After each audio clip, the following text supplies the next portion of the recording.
so excited that you're here. And the person who was going to interview Liz today was Liz's editor and my longtime friend Susan Camel, who got in a sort of a plane situation today and couldn't come at the last possible minute. And I'm really sorry because I was looking forward to seeing her, but I'm also really glad because I would rather talk to you, Liz. So would you read for a minute and then we'll talk? Okay, I will. And first of all, thank you everybody for being here. I'm just going to read just a couple of pages. It's not the very beginning, but it's toward the beginning, where Lucy Barton is in a hospital and she's been estranged from her mother. And her mother's never been on a plane before, and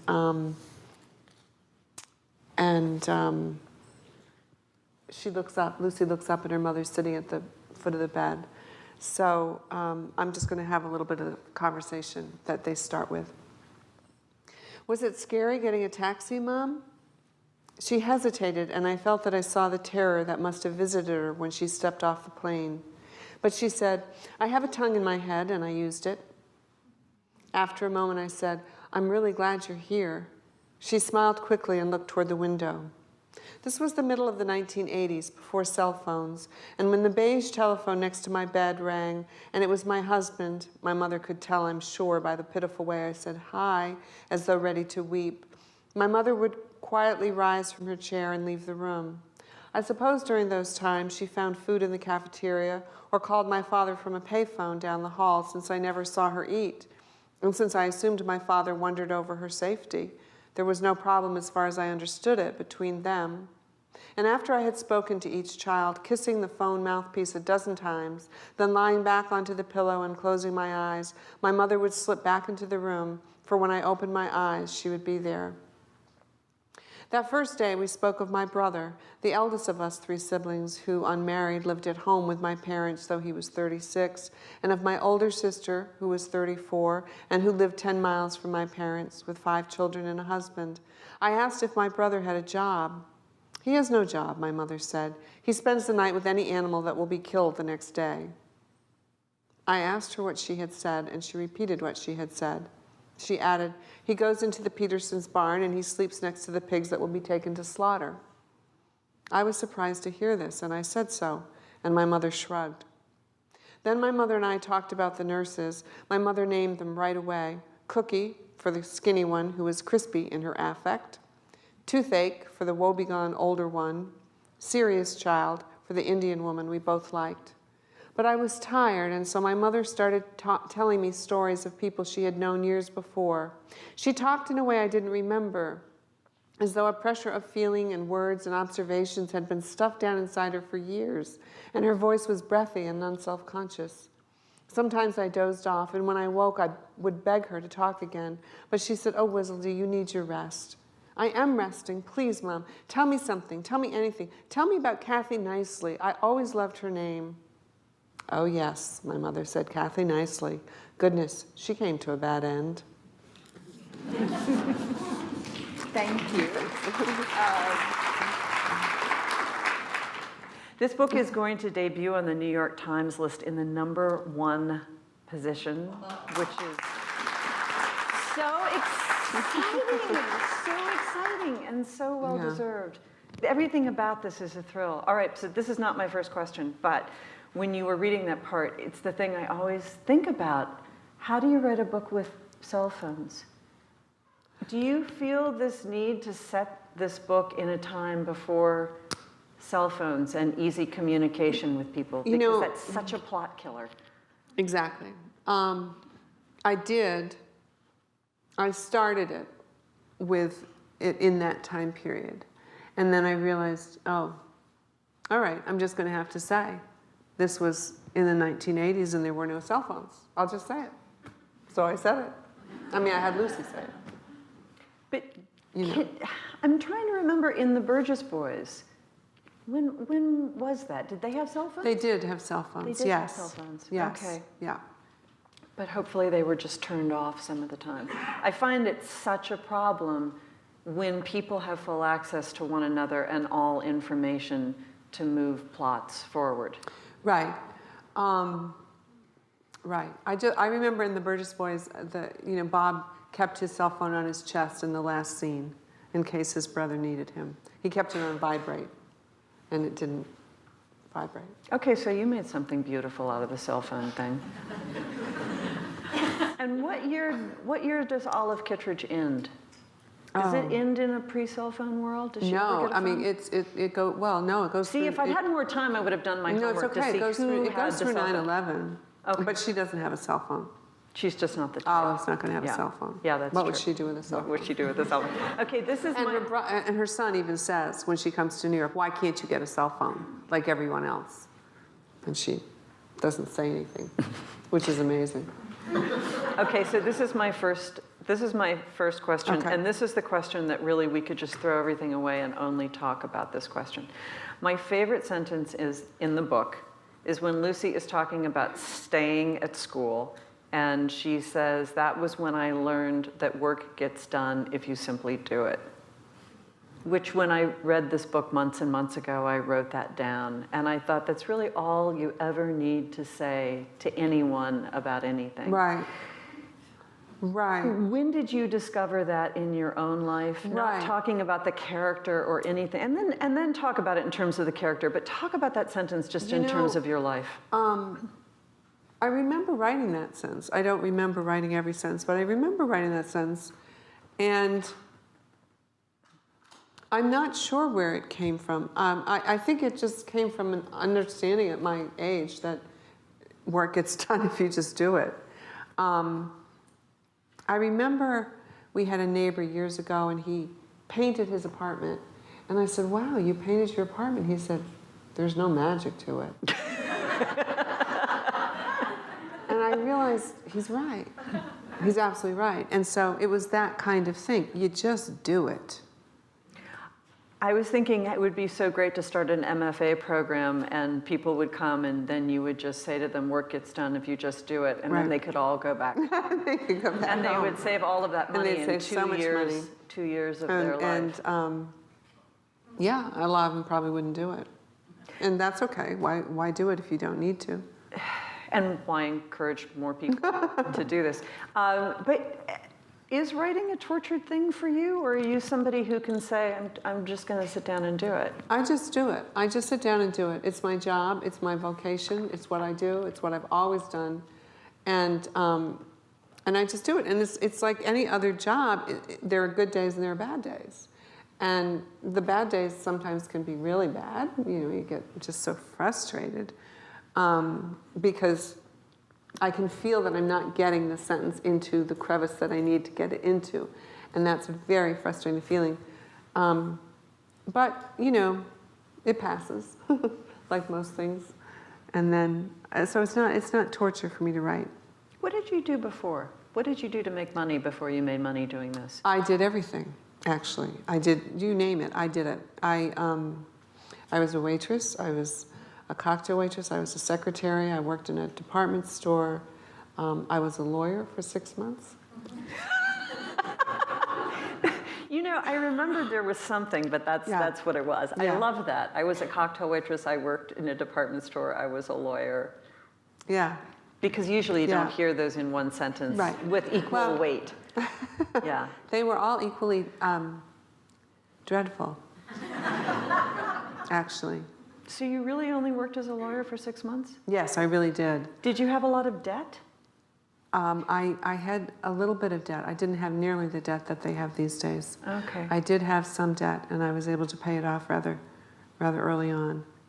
I just wrote a character who drops out of law school in her 3rd year, and she's destroyed by the debt of. Yeah. So when people say, the debt is I was a lawyer, the debt it is didn't work out. terrible these days, just terrible.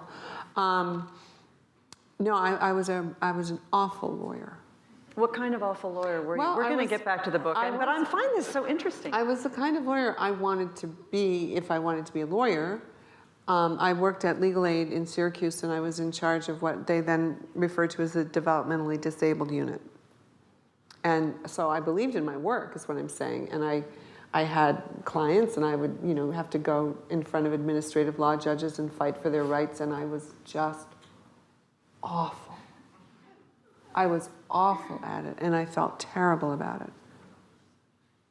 so interesting. It wasn't. No, well, I guess therein lies the problem. Yeah, right? it was horrifying. And I came home one day and I realized, because when I was away, I'd always wanted to be a writer, and I always knew I was a writer, and I always wanted to write. But when I left college, nobody cared. I couldn't get a nibble from any story that I sent out anywhere. And so then I was waitressing and cocktail waitressing at night so I could write during the day. And I had this feeling that it was 58. In my mind, I thought, if I'm 58 years old and I'm a cocktail waitress and I've never published anything, that will be so depressing. So I went to law school. And because, I had a social conscience, and I thought, well, I can I can write at night.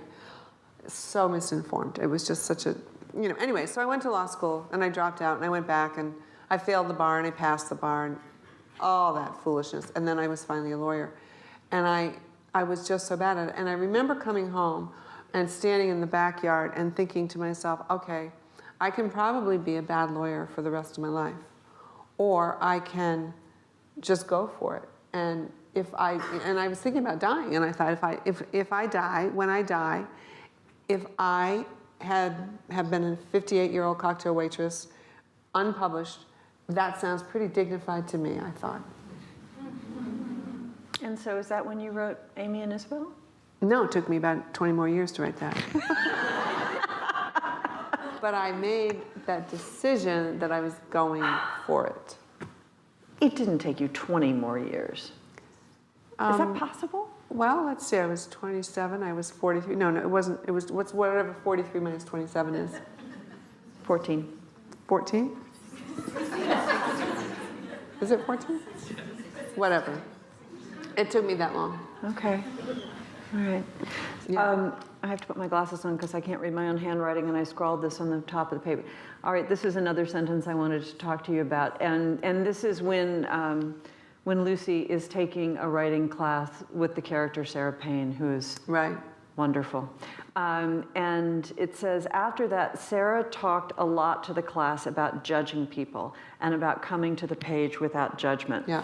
And I was trying to think of a good way to say what your theme is, because I believe for all of us, once we have a body of work, a group of novels, we have a theme where, there's a way in which we just write the same thing over and over again. And I was thinking a lot of what your books seem to me to be about is the suspension of judgment. That's interesting. That you, as a writer, are not judging your characters. And in a lot of ways, it's about they're judging people or they're not judging people. Right. It's about Bob not judging. It's about Olive judging. Right. But it's really a lot about the kind of conflict center of judgment. Right. So that's interesting. Talk about that. Well, I think probably in real life I'm as judgmental as anybody else. But when I do write, one of the most freeing things about writing, one of the reasons I like to write so much, is that I don't judge my characters. I love my characters. I just love every single person I've ever written. And it really shows. And I don't judge them. And, every so often I get, like I remember with Olive, I remember one night looking at what I'd written that day and I thought, uh-oh, she's behaving pretty badly. And I thought, oh, I don't know, maybe I shouldn't do that. And then I remember thinking, no, you let her go, let her be Olive, let her rip. And so, but I loved her, so it wasn't skin off my teeth, so to speak. But I let her go, knowing that she was behaving badly. And so for me, I've always loved that part of writing, of just letting, I don't care what they do. But it's really rare to you. It is sort of your hallmark and what makes your work specifically yours and so special. Because I think that a lot of people, obviously, loads of people write about horrible people. Right. Or just bad, cranky people. Right. But there is inherent judgment from the writer. Right. How do you feel about Flannery O'Connor? Oh, that's interesting. I like her. But now that you're saying that, she's judgmental. I feel like she's such a brilliant writer, sentence to sentence, so wonderful, but I can't stand her fiction. That's interesting. Because she brings so much, not just judgment, but she hates her characters.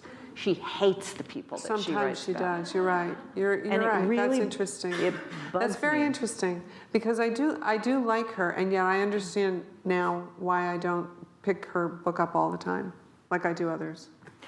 I will read her nonfiction, Mystery and Manners, that little thin book about religion that came out, her Diary to God. You know, I think that's really beautiful. Right. But A Good Man is hard to find. Yeah, Gives me the like that creeps. story. It's a brilliant story. It's a brilliant piece of work. Yeah. But you're right. Yeah, I see what you're saying. Okay. Interesting. All right. The other thing I really want to talk about is the first person. Yeah. This is the only piece of work that I've done in the first person, and that was frightening for me. It was daunting for me. And the reason is, you know, I love different points of view. I love having an omniscient narrator that can go from one person's head into another person's head, hopefully seamlessly, so you know they don't feel too jarred. But I really have always loved that because I love the idea that we don't really know anybody else, and that in fiction we can sort of maybe get a sense of what it might feel like to be somebody else, and that's always had a real tug on me for my writing, and the point of view part of that has just always been so wonderful for me. And with the first person narrator, we're only going to see it from her eyes, and that feels limiting. And it also, I was afraid of maybe the reader would feel stuck in the head of Lucy and think, I don't want to be in his head. You know, where's another head to be in? And there wouldn't be. But then when I realized that it was written retrospectively, and that helped distance it, so that I hopefully the reader doesn't feel like, you know, they're knocking around inside her head too much. Was it easier for you to write in first person? Once I gave myself over to it, it wasn't easier. It wasn't easier, but it wasn't harder. But I had to get over that leap. I had to let myself do it, and I didn't want to, because when I was started to write parts of Lucy, like I write little drafts, so I write little sketches, and I just write them by hand, and I have them all over the desk, and I make a huge mess, and they just circulate and circulate, and there were other pieces of other stories and things that I thought would be more interesting to me, but Lucy kept showing back up. And so I realized that I had to pay attention to it, and I also realized it was a tonal thing, that her voice was particular, and that I had to either throw her off the desk or deal with it. What happened to the rest of it? The parts that weren't Lucy? Oh, I have no idea. I mean, do they go someplace else? Oh, they just go in the pages? garbage. They go in the garbage. Yeah, okay, I respect that. Yeah. The book has such an incredible immediacy, and I feel like you, my friend, you know, are grabbing me by the wrist and saying, almost at a party, like, come into the bathroom, I have to tell you this right now, I can't wait one more second. Right. We have to talk about this right now. And that's really how I read the book. You know, I couldn't stop. Good. And I was wondering, can you get that in third person? I always avoid first person, and this book has really made such an impact on me. I swear the next book I write is going to be in first person because of this. But I feel like first person is cheating. You know, like it's easy. And that's why I always... It's not easy. It's not easy. I mean, you've shown such complexity in this. Yeah, it's not easy, first person. I would actually say third person is, generally speaking, easier for me. But like I said, once I found the voice and I let myself do it, then it unfolded. Yeah. Okay, so one of the problems with writing a first-person book about a character who turns out to be a writer, I know, that was the worst, is that people are going to think that it's you. Yeah. And I find this really fascinating because I don't actually think it's you, but you're playing with our consciousness. You're playing with sort of the American collective drooly reality show beast that says, I want everything to be true. Right. And the fact that Lucy Barton is a writer, I mean, if I thought that writing in first person was, going to be a problem, well, the fact that she turned out to be a writer was really a problem. Because I didn't want to write about a writer. I mean, no offense, I don't think writers are all that interesting. No, I just not really. on the page, there's not that much drama for a writer, really. I mean, but when I looked and I realized, Lucy is very, very poor in her youth. She's terribly poor, and she stays at school in order to be warm.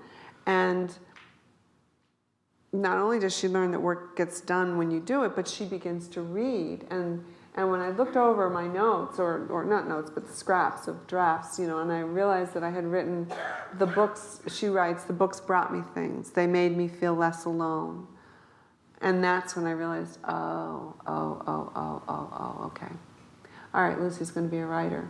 And that was also very daunting for me to do that.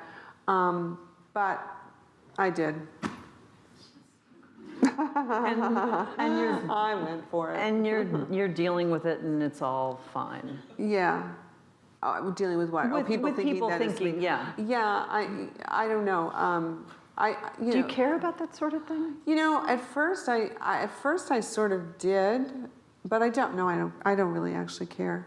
I mean, Lucy's Lucy. She's Lucy. She came from my imagination, and yet she feels very real to me. And I'm not Lucy, but I love her. So Well, you're not Olive, and you love her. Yeah. Yeah. Exactly.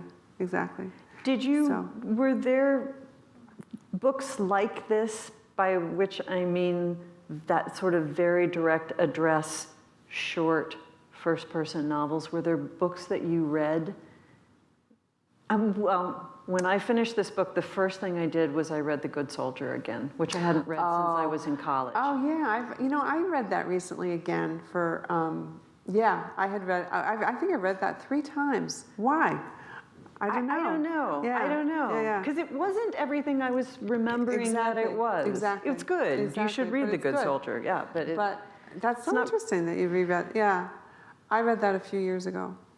But it's sort of like this book drove me there. And I really have been thinking about books like True Grit, So Long, See You Tomorrow. But interesting. Because it's not just about the first person, it's also about the length. Right. And the directness. Right. But to me that all came from her voice.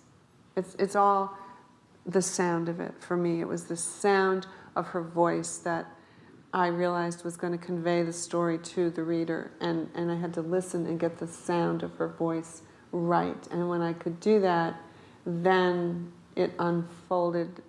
And I think that she has a light touch. And so I think there's a porousness to the book in a way. Mm-hmm. It's not dense like the Burgess Boys is pretty tightly woven. I mean, it has to be. That's the nature of that story. But so I think that a reader can bring a lot of their own experiences to this book, as they do to any book anyway. But this is so true. And one of the questions I have here is talk about negative space on the page.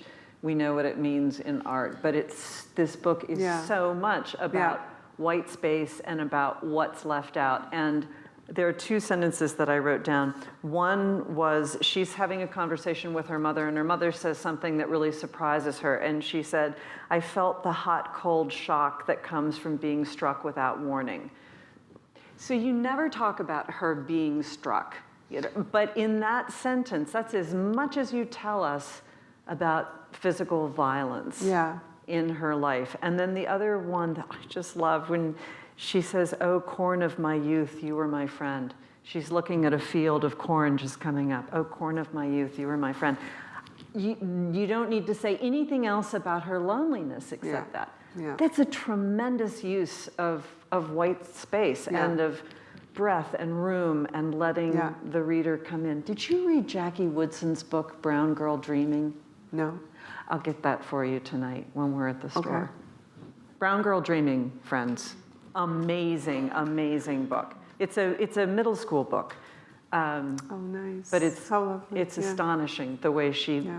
brings people in. So was that something that you were really going for? I mean, it's like War and Peace in 180 pages. It wasn't conscious. It's not like I sit and think, okay, this is what I'm going to do. I'm going to make use of everything that's not there. I don't think that. I just write it. But I do take particular care to listen to the voice and to have it written true to her voice. That's what it has to be. It has to be true to her voice every step of the way. And then it will be what it is.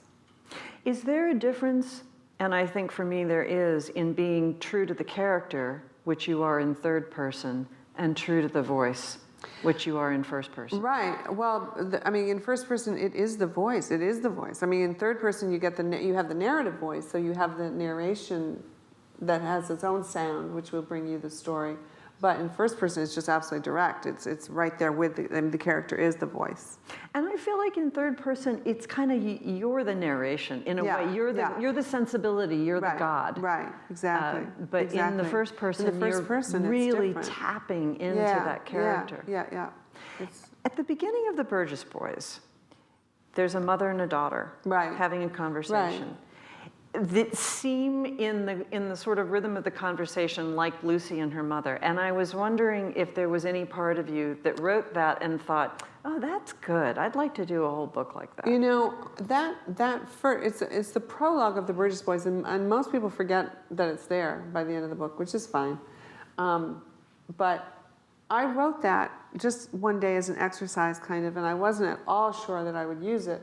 But then I began to I sort of like the idea of playing with the sense of a narrator. It's sort of like the writer is saying, hi, this is me, I'm a writer, and I'm talking to my mother, and we're going to talk about the Burgess kids all the time. And then I'm going to say, well, I'm going to write about the Burgess kids and do it. And so that was, it was fun for me. That was appealing to me. But I didn't remember until after I wrote Lucy that I had done that. Oh, how weird. Yeah, it was weird. Wow. Because, of course, when I was reading Lucy, I was thinking, you must have really... Obviously, it was in me there, but I didn't know that. And I wonder also, because I just read the Q&A you did with Entertainment Weekly in which you talked about loving Madame Bovary. And that's a Madame Bovary thing. When we were in school, we knew this boy. Yes, exactly. And then that narrative never comes back again. Exactly. It's people don't really remember that about Madame Bovary. That it starts in the first person. Madame Bovary. Yeah. No, you do. I used to teach Madame Bovary. Oh, really? Madame Bovary is one of those books that I could, throw up in the air, and wherever it hit on the floor, I could do the class. Wow. Yeah. Well, it's an amazing book, but you're absolutely right. It was so interesting to me that he did that. But I mean, do you feel? And Ralph does it all the time. Ralph does so much. He has so much fun with narrators. He just has a wonderful time with them. I love him. Yeah, I do too. And I reread a lot of his Zuckerman books when I was writing Lucy, to just see how he played with narration. Did you think about the story of Lucy Galt? Because I know also you're a big William Trevor fan. No, I adore William Trevor. I didn't think of that as I was writing it, no. The only reason that I mentioned it is when I was reading The Galley, and I would think, what is that book I'm reading? It's the story of Lucy Galt. I kept just transposing the titles in my mind. And then when I saw that you were a big William Trevor fan, I was wondering if that was a nod or something. I think Lucy Galt was one of the 2 books I ever reviewed. I feel like it's a sort of like analysis, Did you remember that book? Did you think about that book? It's analysis in a good way.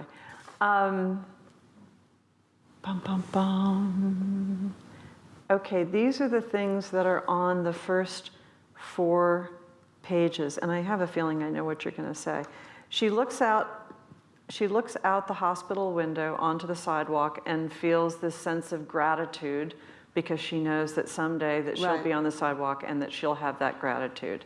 She talks at the first 4 pages of this book. She talks about the doctor who's so kind and she loves him and she's grateful.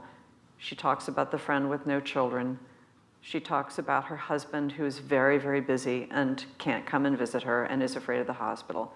She talks about great loneliness, and then her mother arrives. Yeah. did you have those things and then write them out? Or did you have the story planned and you knew that those, because you're really laying out the major themes of the book in the first 4 pages. Right, I didn't know that. I didn't know that was going to be the beginning of the book either. I never write anything from beginning to end. Really? Ever.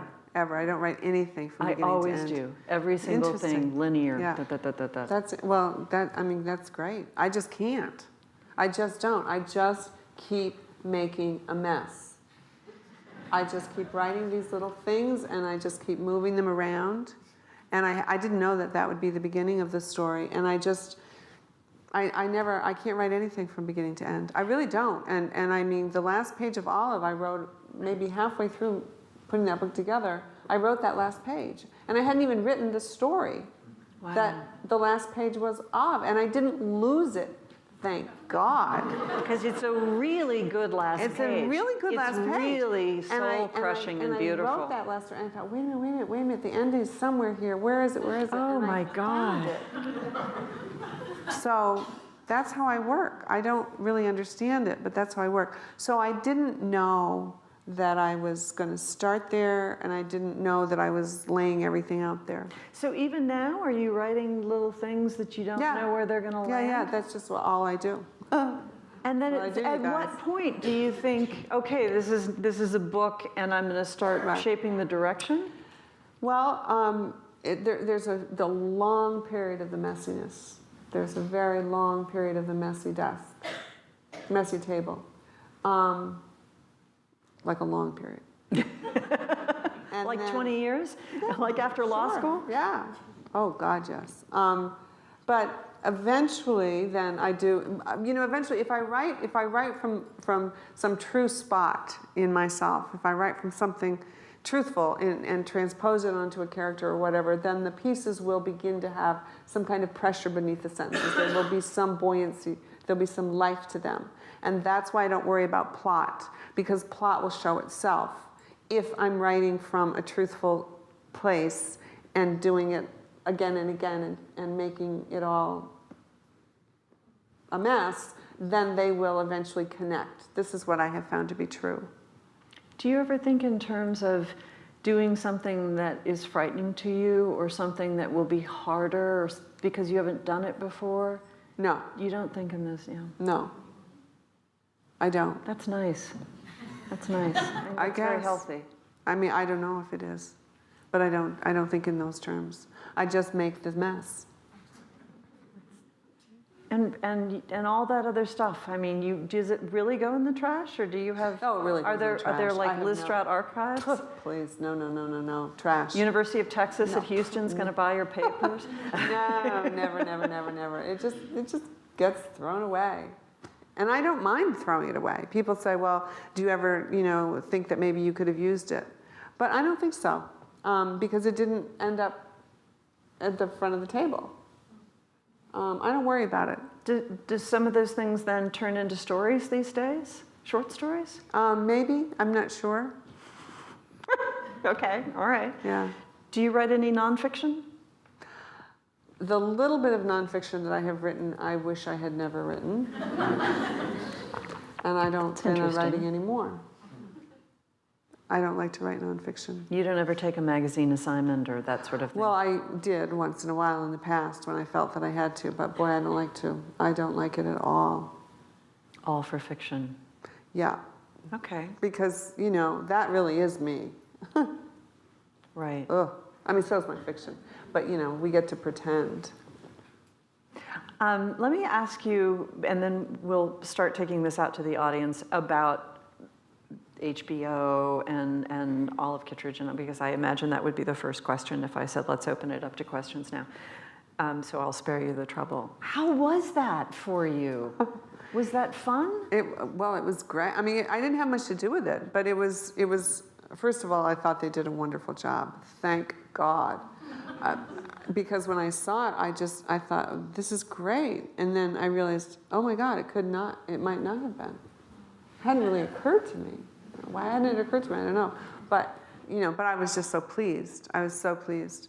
And I didn't really have much to do with it. I talked with Frances a number of times about Olive. I talked with Lisa, the director, once for quite a while, and I talked with Jane, the screenwriter, once for quite a while, and that was it. And then they just went and they did it. And we went to a shoot one night, and I had never been to a shoot, and it was amazing. They worked very, very, very hard. And it's really boring. Couldn't. It was so boring, and they worked so hard, and it was from like 6 p.m. to 6 a.m. and at lunchtime at 1 a.m. I said, "Oh, I'm gonna have to go, you guys. Sorry, I was so exhausted." But they were working like crazy. It was great. It was really very interesting. But otherwise, I didn't have much to do with it. But I was so pleased with it. And Richard Jenkins, and you must have been so happy for them. Yeah. When they won and everything went so. Yeah. Did you go to the Emmys or did you watch it on TV? Or? No, actually, we were out that night. You were busy. We were busy. Were you out the night that it came on HBO? No. We watched that. Did you watch it on television, or did you? No, we did. It before? They gave us a private screening of it ahead of time, and that was fun. That was really fun. And then we did watch it on HBO. So you won a Pulitzer, and you had your HBO movie that won all of those Emmys, and then you debuted at #1. I know. It's just what's left, Liz? It's too much. What's left? I don't know. It's a lot. It's not easy, you guys. It is. God, it's so obnoxious. But you really managed to stay out of it. I did. With great dignity. You're kind of off, quietly living your life, doing your work. I am, actually. You're right. I'm not part of any scene. I'm sorry. It's just I'm so not. But there's a lot of dignity in how you're conducting yourself. Thank you. Miss. Well, thank you. Because I can think of some people who aren't doing that great of a job. Well, on the dignity front. Well, it's just. Thank you. Would you guys like to ask some questions?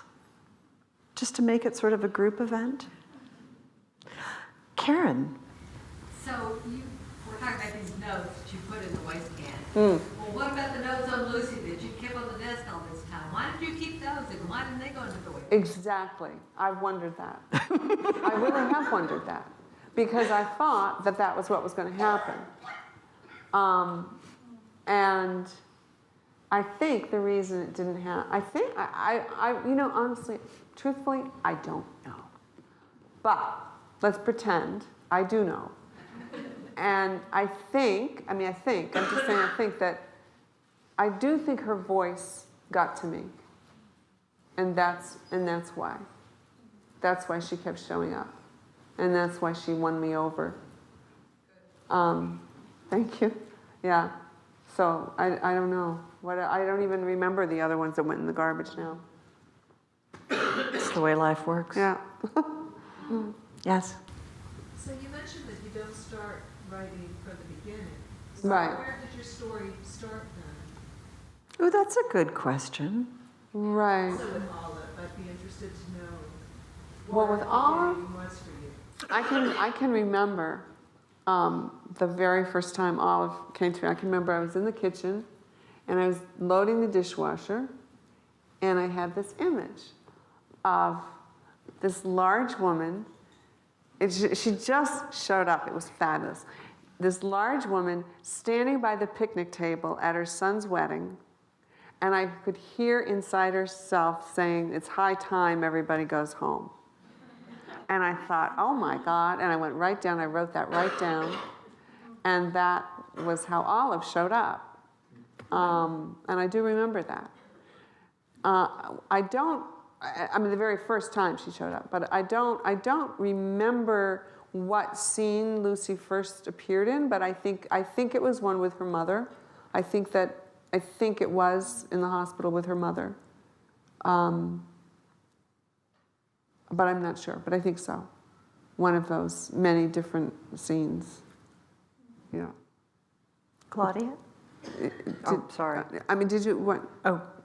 Well, no, I was just wondering, so from there, your story just kind of you started thinking about the character and your story came around? Well, you know, I would, what I do is every time I sit down to work, I will take whatever emotion is most urgent in myself, and I will transpose it onto a character. And I would tell my students, you know, there's always something that's most forefront in our minds, or tugging at there's something that's tugging at us more than something else all the time. And it could just be, you know, is the babysitter taking care of the kids right? Or it could be, you know, is my husband having an affair?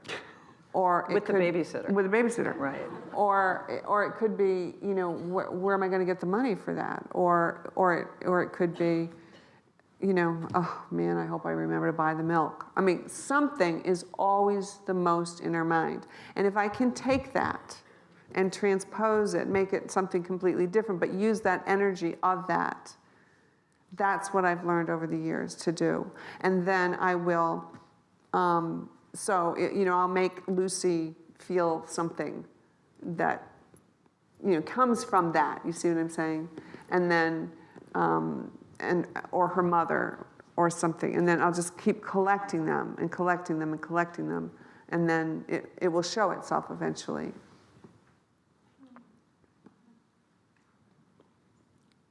So your storyline and your characters really just come from your imagination and all from it's not ever based on current events or actual people, even loosely? You know, the Burgess Boys was very much based on a current event. I mean, there really was a person in Lewiston, Maine, who threw a pig's head through a mosque in the Somali community. That was very much based on that event.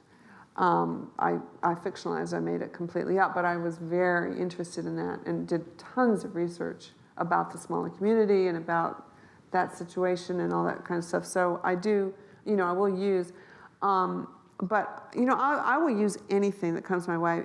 And I have always listened a lot. I listen all the time.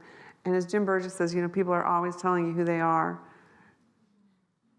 They don't know that they are, but, you know, it's just interesting. And so I listen a lot. And, you know, I'll ride the subway or the bus and I'll just listen to people. And it's just fabulous. It's just wonderful. Because people are so interesting, and then, you know, I make the rest up. But you know, I will use parts of people I've known, maybe, or parts of myself, you know. So it's kind of like a dream. You know how when you have a dream and you think, where did those orange bathing shorts come from in that dream? But they came from somewhere. You know, you might have seen it 10 years earlier or something. You know, you don't know. Do you want to call on them? Oh no, go ahead. Oh, okay. Well, you said earlier that you don't judge, and it's like Olive. Did Olive ever do anything that surprised you? Yes, she did. Oh my goodness, she did. When she took that bra from her daughter-in-law's drawer, I was amazed. I was amazed. I haven't read Lucy Barton yet, but I guess, how about Lucy? Did she do something that has surprised you? I mean, the yeah. fictional characters, you're making this up. I'm making it up, and yet, Like, yeah. oh my God, I gotta write this down. Exactly. It's a funny thing because there are people that will say, well, the characters just take on a life of their own and write themselves or something. I'm not one of those people. Like, I know all the time that I'm making them up. I would go in when I was working on this last book in the morning and look at my computer and say, you damn lazy novel, why don't you write yourself the way those other writers' novels just write themselves? Right, exactly. That's funny. That's funny. But yeah, I mean, but I always know that I know that I'm the one who's doing it. At the same time, there should always be a little surprise, I think, because it's just good for the work. And I really was surprised when Olive took that bra. I mean, I remember, I had her over there by, looking at the stain, the Vicks stain on the bureau, and then I had her open it up, and I thought, hey, go for it. And it was such a fun day at work, I'll tell you. That was a great day at work. And I will also tell you this, folks.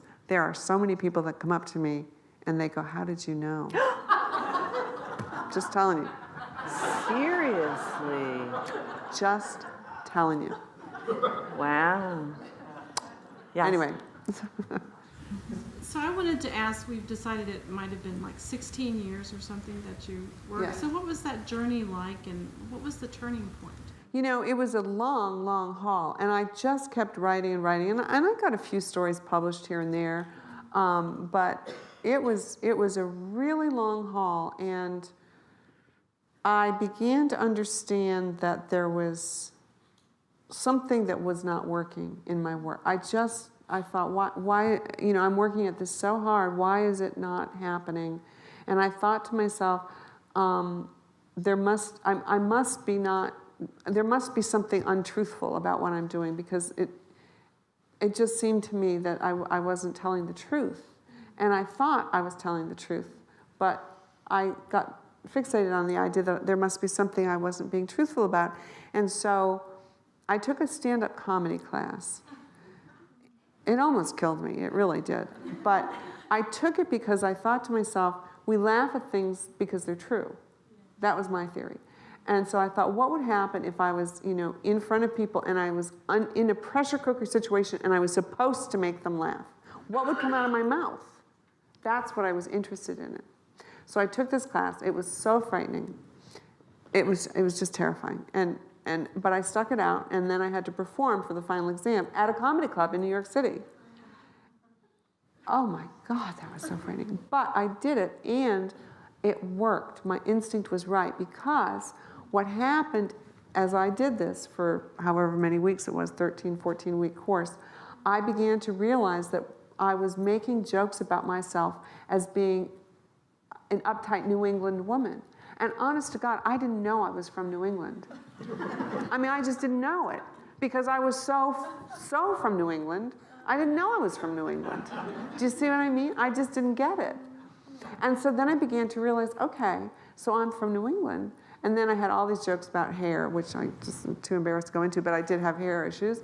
And then I wrote Amy and Isabel, which is about a very uptight New England woman, and there's hair. And so I think, you know, it was probably worth a few years that took off my life. I want to just roll back the tape for this entire evening and start here, and then go forward, knowing that you took this comedy Oh my class. God, it was horrifying. But it's so fascinating. It was so frightening. But I was right. But my instinct was right. That's what gets me, is that I understood that there was something that needed, and I found it. It was so interesting. When I look back over my education, I think if I had it all to do again, I would probably take nothing but acting classes. Yeah. Because it's the thing that I need the most, both in writing and creating characters, but also in doing this and being on stage. So did it help you? I mean, I understand how it helped you in your writing, but does it help you this? Does it help you? No, my God. I mean, being a public self, where you have to put on some sort of a persona and go out and perform. And it was so frightening. It was years ago. It was But it just seems so like it was frightening. just yesterday. It was just so frightening. Was it as frightening as being a lawyer and going up in front of the judge, or was it a similar sort of frightening? That's a good question. They were both horrifying. They were both horrifying. You were just a girl who was meant to stay at home I in was. a room You're and exactly type. right. You're exactly right. Right by hand. I'm a girl who... I'm so glad you asked that question and got that answer. That was amazing. Yes. You left a lot unsaid. Yeah. I In want to Lucy know Barton. what the thing You're was. ta- oh, I the want to thing. know why Yeah. she was in the truck. Yeah. I wanted the book Yeah. to go on and Yeah. on. And I guess that's the genius of writing, is leaving us wanting to know more. Yeah. Yeah. Sorry. Oh, yeah. You know, the way I saw it, again, like I said, I've said so many times, her voice, but I pictured a thumbprint. You know, I thought, I'm just going to lightly put a thumbprint on the canvas for the thing, and the truck, and these different, I'm just going to put a light thumbprint, because that's how Lucy would tell her story. So that was the image I had. And can I also say, I read this book, how long ago would I have read it? If I read it when The Galley first came out, 4 months ago? I don't know. Five? I don't do time very well. Somewhere between 6 and 4 months ago, I read this. And I just read it again today, really fast, because I found out that I was going to be doing this tonight. Read it again.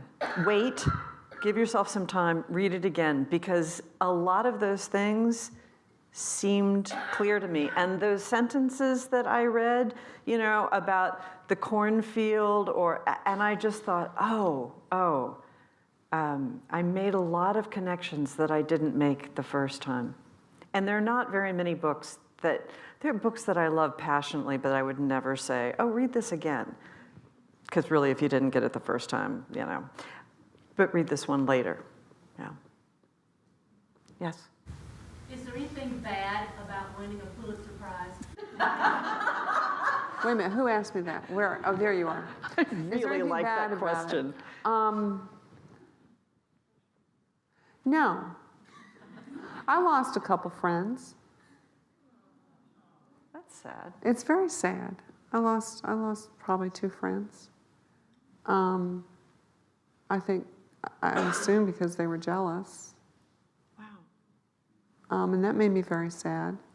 But that's the way it is. What was the best thing about it? The best thing was I got a lot more readers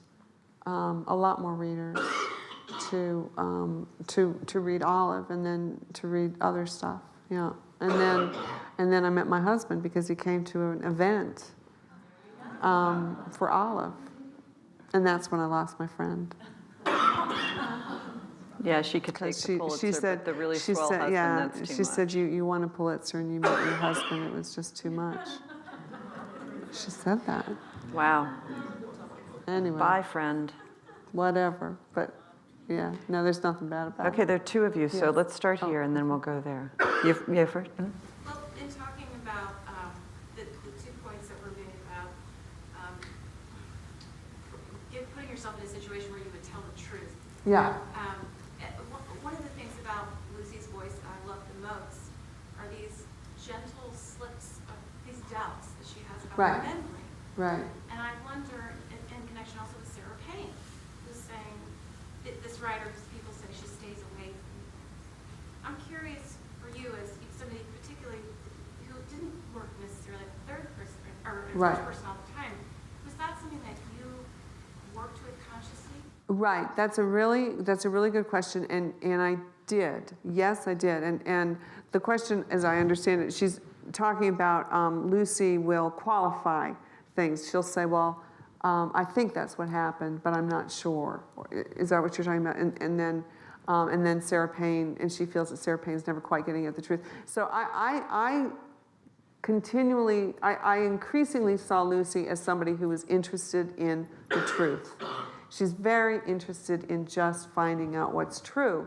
And so for her to say, well, I think my mother kissed me, but I don't know if she ever did, or whatever she says, it's the opposite of making her an unreliable narrator. It's like making her a reliable narrator, because we don't remember back 30 years. We can think we do, but we don't.